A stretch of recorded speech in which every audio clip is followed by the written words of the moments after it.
Pro Group Management. Workers' comp that works for you.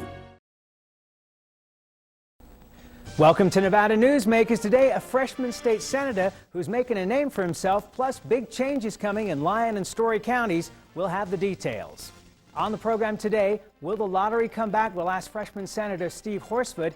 And big changes on the way for Lyon and Storey counties. We'll talk to Storey County Commissioner Bob Kershaw and developer Lance Gilman. And on the Power Pundit panel today, Liz MacMenamin, David Jacobs, and Jason Geddes. It's all coming up next on an all-new Nevada Newsmakers.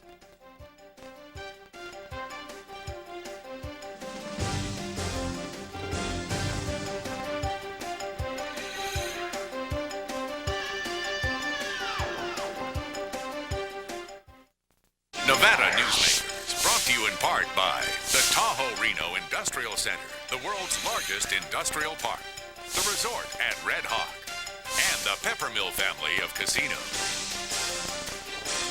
This is one of Sierra Power's main generating plants. It's right next door to the Tahoe Reno Industrial Center. These plants provide all the clean, reliable power that businesses need. TRI has 3 independent power generation facilities on site. For sensitive manufacturing companies and high-tech firms, this benefit is invaluable. Welcome to the Tahoe Reno Industrial Center, the largest industrial park in the world, building economic prosperity for Nevadans. I tell you, John, this industry has really changed. Tell me about it. You seemed to do pretty well last year. What's your secret? No secrets. Although I'll tell you something. The smartest thing I did was sign up with Pro Group Management. Really?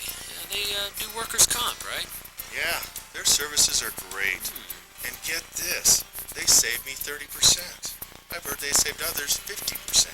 That works for me. Pro Group Management, finally, workers' comp that works for you.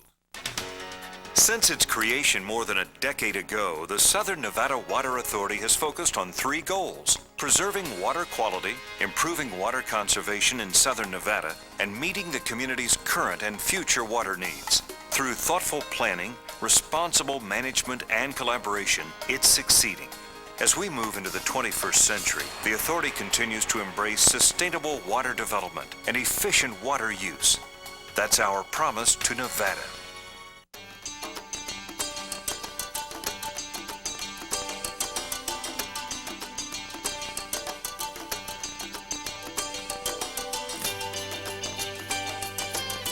Thanks to an ongoing commitment by America's mining companies, more than 2 million acres already have been reclaimed.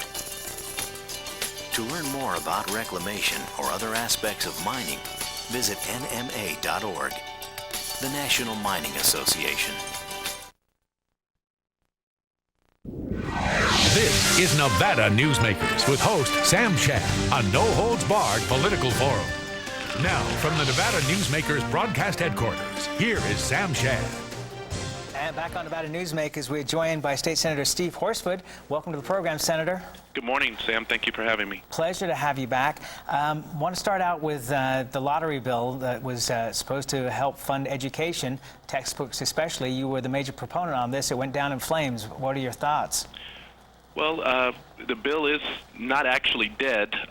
It was not indefinitely postponed and therefore can be brought up for hearing again.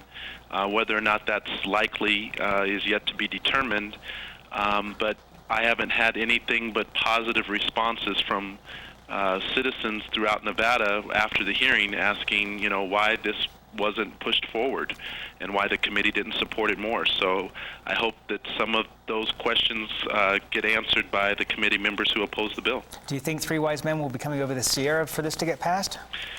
Well, we need at least 2 more to get it on the floor, and I've been reaching out and talking to my colleagues on the committee and trying to answer some of the questions that they have. There are some legitimate issues and some legitimate questions, but the policy decision that's being decided by the joint resolution that's before this legislature is whether or not to allow it to proceed to the next level, to change the Constitution, and to allow for a vote of the people. That's the policy decision. If we put all the details in how a lottery would work into the bill, yet let alone into the Constitution, 5 years from now, when we go to implement it, the whole system of lottery could look very different than it does today. But Senator, this lottery, it's been a dead duck since 1865. They've been trying to get this thing passed. Can you really get this through the gaming industry? Well, actually, the majority of the gaming industry in Nevada is not opposed to the lottery as we sit here today. There are some individual companies that have specific questions that could be answered, but they are also, in my opinion, shortchanging the voters to decide whether or not this is something we want in our state. Gaming doesn't get to decide what's best for Nevada. The voters do. You know, you bring up an interesting point. Joe Neal, your predecessor in that seat, was strongly anti-gaming.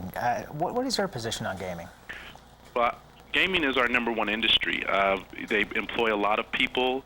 They make significant contributions. They fund state and local government significantly.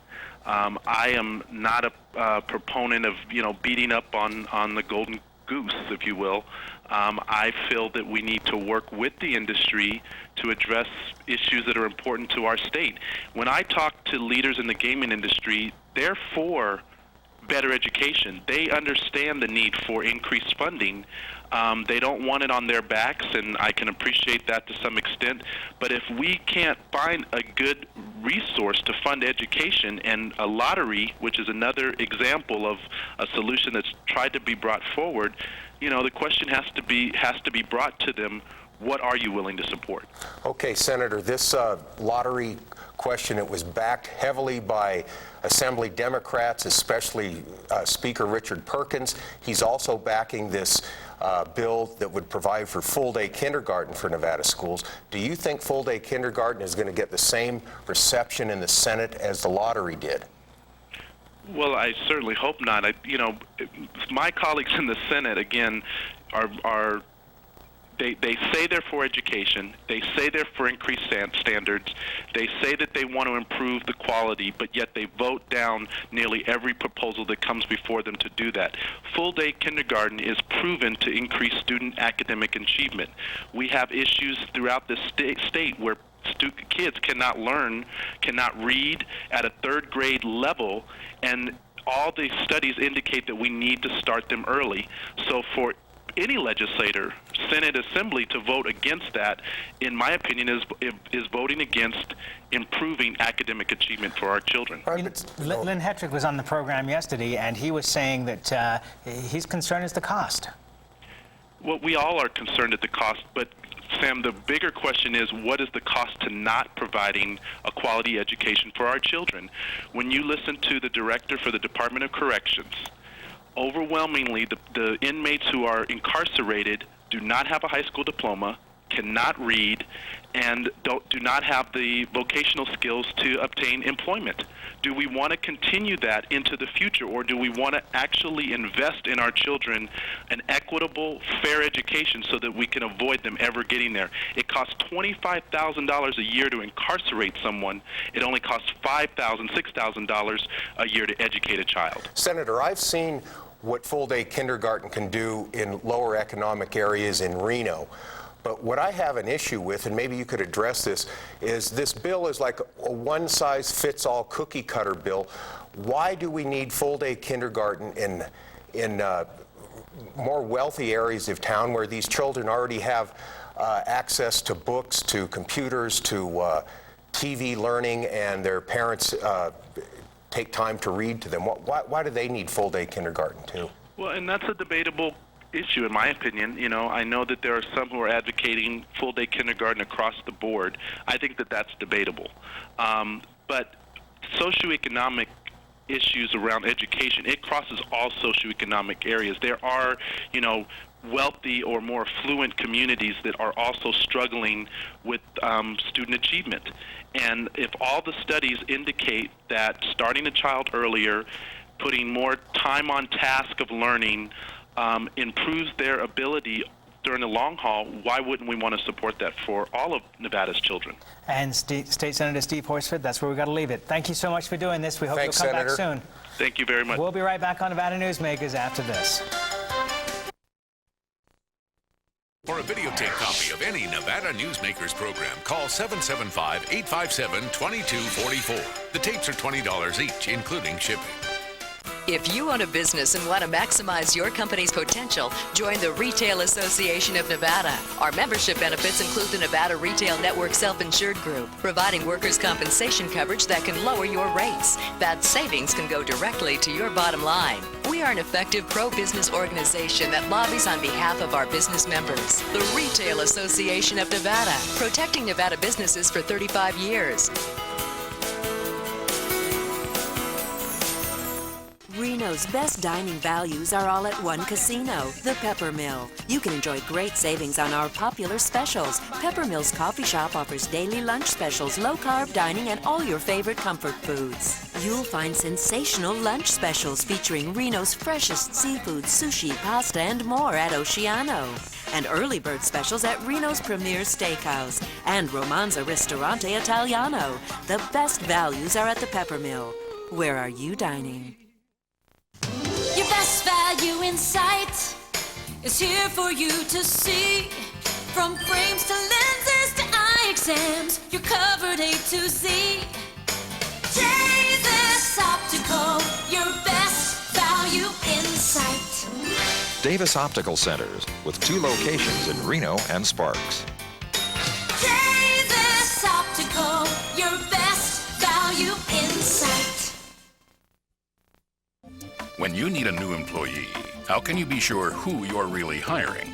A background investigation by Employer Links will uncover criminal records, verify the applicant's education, check their credit history and Social Security verification. An investigation will research professional licenses and driver's licenses and let you know why they're unemployed. Hiring the right person shouldn't be a gamble. Call Employer Links. Employer Links, protecting your investment. And now, back to Nevada Newsmakers with Sam Shad. And we are joined by Bob Kershaw, who is the chairman of the Storey County Commission, and Lance Gilman, Real Estate Services for Tahoe Reno Industrial Park, one of our proud sponsors, and a pleasure to have you guys here.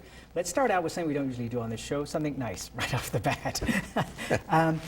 Storey County just repaid a loan of $360,000, an interest-free loan made 5 years ago to the Storey County School District. What kind of difference did this make to the Storey County School District, and why was it needed? Well, actually, I sat on the Storey County School Board when we did receive the loan from Lance and the TRI group, which was greatly appreciated. And at that time, we had some real struggles within the county with the economy, but the repayment shows how strong the economy is, how things are improving, and it helped us through a hard time, and the partnership that we have established with the TRI group through many years now of a partnership. Let me ask you this, Lance. Since the Walmart distribution center was announced, what has been the response in that business park, and how will it affect Storey County? Well, it's an amazing response, Sam. Put it into context, Walmart is the largest retailer in the world. Walk in one of their stores, mega products. If you take a look at every aisle and at the product label, those products need to be here close and being manufactured to supply this huge distribution center, which is basically for the Western United States. So all of those companies, food items, clothing items, jewelry items, manufacturing, distribution, they're all looking to locate in the shadow of the mothership. Okay, that's the good news. That's the good But news. I turn to you, Bob, and say, okay, if you look on the other side, what is Storey County going to have to do, and in addition, Lyon County, in terms of infrastructure, roads, etc.? Well, the Storey County has already began to take steps in anticipation of not only Walmart, but more companies coming in and the impact on the county. As you know, recently our sheriff has resigned to become our administrative director in Storey County. We've brought on a new sheriff, and this is part of what's helping the county, deal with the added workload. And does the county have the money to support the infrastructure?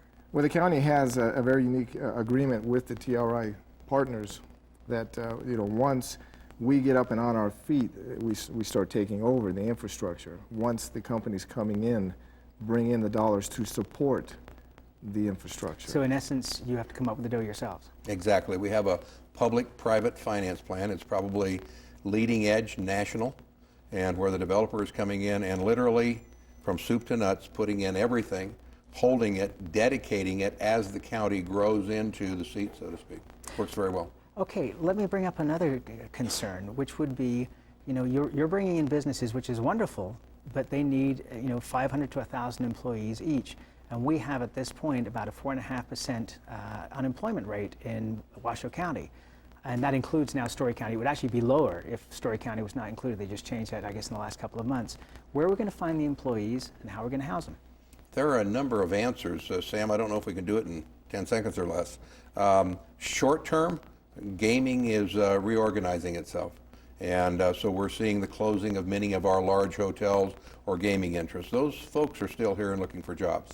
So the job fairs that the companies are presently holding and looking at, they can fill their jobs. They're not, Hardy just opened a 500,000 square foot manufacturing plant out there. So today, on the immediate horizon, we have the employees here. And they're probably relocating out of businesses that are downsizing or changing. A lot of people are not aware of the road that goes from the park and that heads off towards Silver Springs. Is there going to be an intersection on I-80 built to be able to lead into the park and beyond? Absolutely. We're building a major infrastructure there. The new interchange at the USA Parkway, that interchange about $14 million toy. Then across the railroad tracks with a crossing, and then 18.5 miles of 4-lane freeway. And that's all being built by the TRI development team. How much roadway have you built so far? We're in, by the end of this year, over 5 miles, the first 5 miles, and the interchange will be under construction before September 1. Oh, okay, how much of that 18 miles can you build out of your own pockets without Storey County's aid? We'll build all of it if it's necessary. Okay, so what's the long term, you know, if you look down the road, how long is it going to take for Storey County to recoup tax money to be able to pay for this infrastructure? Well, at the rate we're going now, it could happen within a few years. If things really, the economy stays on the same track it is now. Okay, what is this going to mean for folks that are living in Silver Springs, for example? Because isn't this going to enable people to live in Silver Springs, live in Dayton, cut commute times? Well, certainly. You know, not only is this an advantage to the business park, but people that commute to Reno and Sparks daily will cut their trip down immensely. I think you can get to Reno from Silver Springs maybe in 45 minutes, half hour. Okay, we've got about 30 seconds left. Since the Walmart project's been announced, what other companies can you name at this point that are moving into the park? I can tell you right now that since Walmart announced, we're in escrow on something over 1,000 acres. We have 2 companies that have announced building plans. Tri-State Distribution is looking to put their plant in. Transwestern Polymers, trash bags, leaf bags, Safeway, Costco bags. Franklin Group is looking for their building, which is a refractory which handles Sky Vodka's spirits, 500,000 square foot manufacturing facility. And then 1,000 acres of land. This Ships of Salvation is a phenomenal project that's being geared up to respond to all of the emergencies in the world, catastrophes, if you will, with instant response and hospital ships and supplies. And they're putting in a 600-acre facility just to stage all of the products they need to send out to. Well, we thank you for this information. We'll have you back on. We appreciate you being one of the proud sponsors of the program, but it's a remarkable development and a remarkable private-public partnership between Storey County and between your company. We'll be right back on Nevada Newsmakers after this. This is Nevada Newsmakers. It really was a matter of confusion, and I also had the stress on my wife was considerable too, as she ran around talking to the right people and trying to track down resources that would improve my health and make me independent again. One-stop access for caregivers, NevadaCareConnection.org. Something spectacular has taken wing not far from Reno or Lake Tahoe, and never far from your mind. An escape of fine dining and legendary golf. Introducing the resort at Red Hawk And at the center of it all, we've feathered our nest with new villas that have elevated Red Hawk to the status of a premier resort. The Resort at Red Hawk, a beautiful new arrival in northern Nevada.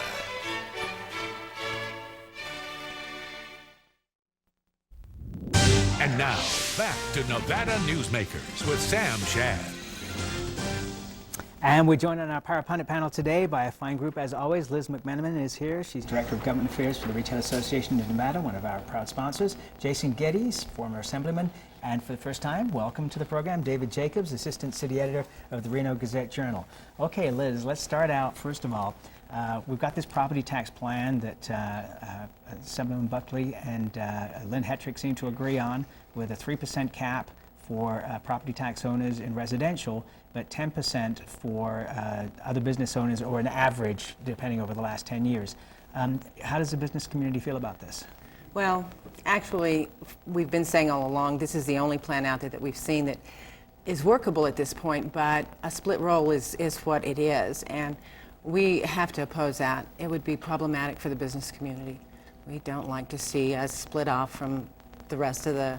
Because the way it works now, business and residents... We all pay the same. It's all fair and equal, as our Constitution states that it's supposed to be. So we would like to see that stay that way. Cannot businesses, though, appeal, which homeowners cannot? Well, they can. Homeowners can, exactly. But I mean, for the most part, businesses tend, when they appeal, to get their taxes reduced. Well, they get them reduced, but then they still have to come up to par. Once they're functioning and performing, they're back right at the rate that they were. However, a homeowner also does have the availability to do the same. What proposal do you guys have? Well, right now, we were looking at Senator Titus's freeze, the freeze for the property tax. But I think everyone's still working on it, looking to see what is viable for everyone, fair and equal. Jason, we haven't heard from gaming at this point, yet gaming is a huge stake, especially in Las Vegas on the Strip. They pay incredible amounts of property tax. What are your thoughts there? I don't know. I haven't talked to anybody in the industry. I know it's a big issue for them, but something has to be done, and something has to be done this session. The issue has to be addressed. I mean, the gaming industry is one.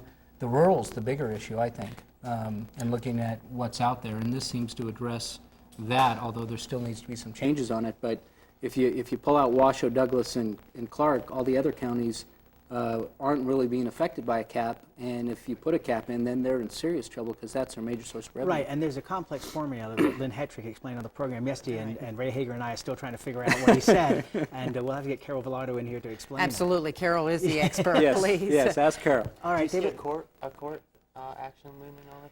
You know, I would expect that to happen. If this is passed, I would think that the voters would want to look at something that's that would be more lawful, maybe. I don't know.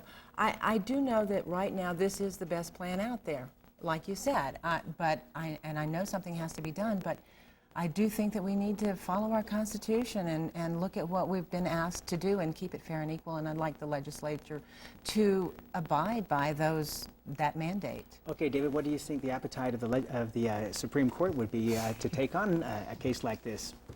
Well, you never can predict, what a justice is going to do. Amen. But I think, the political storm is starting to brew right now, and it's something we really got to keep an eye on. And I think looking back at some of the history in the last 25 years, from what I've read and gathered, would be real beneficial, because there's been attempts in the past, especially in the early 80s, to set things right, and things changed along the way, and here we are today.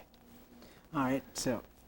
I mean, to me, it's very troubling that we keep turning to the courts. And at this point in time, they're working on a plan, they're having the debate, they're having the testimony, they're trying to come up with something that will work. Maybe it will, maybe it won't, maybe it has to go to petition, maybe they need to come back and fix it next session. But we can't just say we need to put it to the courts, we need to put it to the courts. We're a republic, and our legislators need to govern, the people need to govern, we don't need the courts to govern. We need the courts to sit back and rule, and we need to make laws and fix them. Well, Speaker Perkins will be here tomorrow. Barbara Buckley will be here on Thursday, so we'll have a chance to ask them some of these same questions.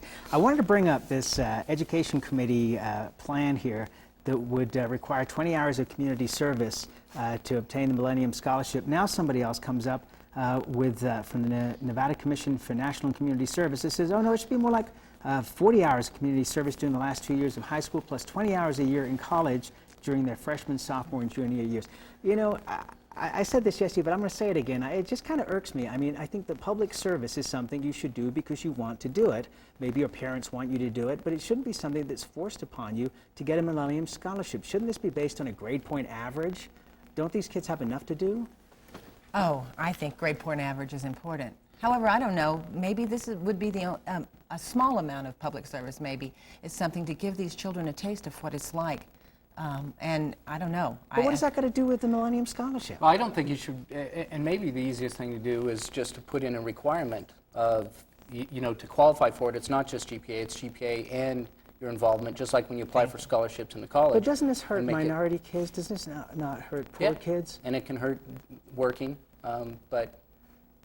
So what's the but? Why do we need it? Well, I have to say, Sam, the poor children, the children that we're talking about, if we don't get them a good quality education before they get to that point, the Millennium Scholarship is not going to help them. They can't even apply. I think the kids, they have a lot of responsibilities right now. We have increased proficiency testing. They want to make it tougher for them to get a driver's license. Many of them have to work to help their families. I think it's something that they need to look at. What are they doing right now, and what are their responsibilities? I think something happens to some grown-ups when they get to be beyond 30 years of age, where they forget what it was like to be a kid, and they start putting these onerous rules for kids that they would not have liked themselves. That's where we'll leave it for today. We'll be right back on Nevada Newsmakers after this. Very nice. Nevada Newsmakers, brought to you in part by the Tahoe Reno Industrial Center, the world's largest industrial park, the resort at Red Hawk, and the Peppermill family of casinos. This is one of Sierra Power's main generating plants. It's right next door to the Tahoe Reno Industrial Center. These plants provide all the clean, reliable power that businesses need. TRI has 3 independent power generation facilities on site. For sensitive manufacturing companies and high-tech firms, this benefit is invaluable. Welcome to the Tahoe Reno Industrial Center, the largest industrial park in the world, building economic prosperity for Nevadans.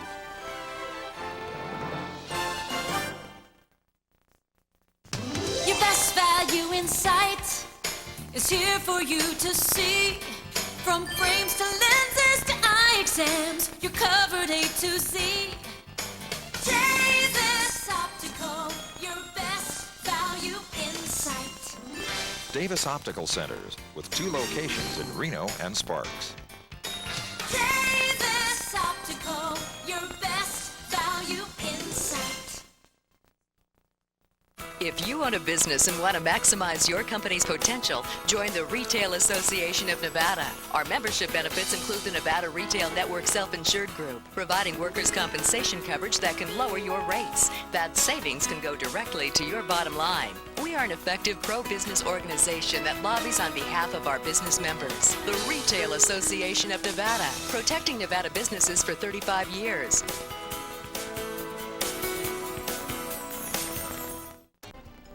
Coming up tomorrow, Assembly Speaker Richard Perkins plus Don Marandino, who's Senior Vice President for Harris for Northern Nevada. We hope you'll join us.